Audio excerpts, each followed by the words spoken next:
Hello there. This is Linda Stern from the Stern Family Collection with another episode of Art with the Sterns. Today we're looking at a very important sculptor named Merrell Gage, who lived from 1892 to 1981. And the reason I'm focused first on this photograph is to show you him in his studio, and over his left shoulder, as you can see, there's a little bust. And if I pan this way to show John Stern, here is that same bust. Well, honey, tell everybody about this sculpture. Thank you, Linda. This is a sculpture by Merrell Gage. It's made of Vermont limestone. It is heavy as heck and it is very solid. This is a bust of his daughter, Jean. He had 3 children. This is the youngest child, Jean. And she was born in 1924, so she looks about 8 years old. So this is roughly about 1932.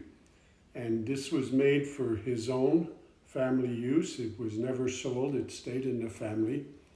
And it is a wonderful example of Art Deco sculpture, as Merrell Gage is perhaps the best known of the Los Angeles Art Deco sculptors. He was born in Topeka, Kansas, and he studied at the Art Students League of New York, and then went to Paris to the École des Beaux-Arts. And between 1914 and 1916, he served as assistant to John Gutzen Borglum. And Gutzen Borglum, as you know, is the artist that carved Mount Rushmore. He served as his assistant again between 1921 and 1923, when Borglum was preparing to carve the Confederate Memorial, which is on Stone Mountain in Georgia. So this is, again, just very beautiful, lots of detailed work. It is signed down here, just says Gage. So he came to Los Angeles in 1923 and began teaching sculpture at Chenard Art Institute in the Westlake area. Then he became an instructor at the USC School of Art, and he stayed there till 1958, worked up to chair of the department. He is also very well known for his sculptures on all sorts of architectural buildings and places in LA. Perhaps his most famous work, and the one that's easiest to see, is one he did in, this is while he was still in the service, about 1918. This is a bronze statue of Abraham Lincoln, which is still at the Kansas State House in Topeka. But this is perhaps his most famous and perhaps easiest to see. This is the electric fountain, done in 1931. It's at the corner of Wilshire and Santa Monica, right in the middle of Beverly Hills. And you ask, why is it called the electric fountain? Because at night it comes to light. It's one of the first LA fountains to do that, and it is still there. You can see it as you drive by, and if you go in evening, you'll see this site. So he did a lot of the architectural renditions. Here's some design on the Edison building, which was built in 1931. He also did the friezes, sculpted design on the Los Angeles Times building, which was built in 1935. And here's a picture of him doing what he's best known for, and that is being the chair of the art department sculpture at USC.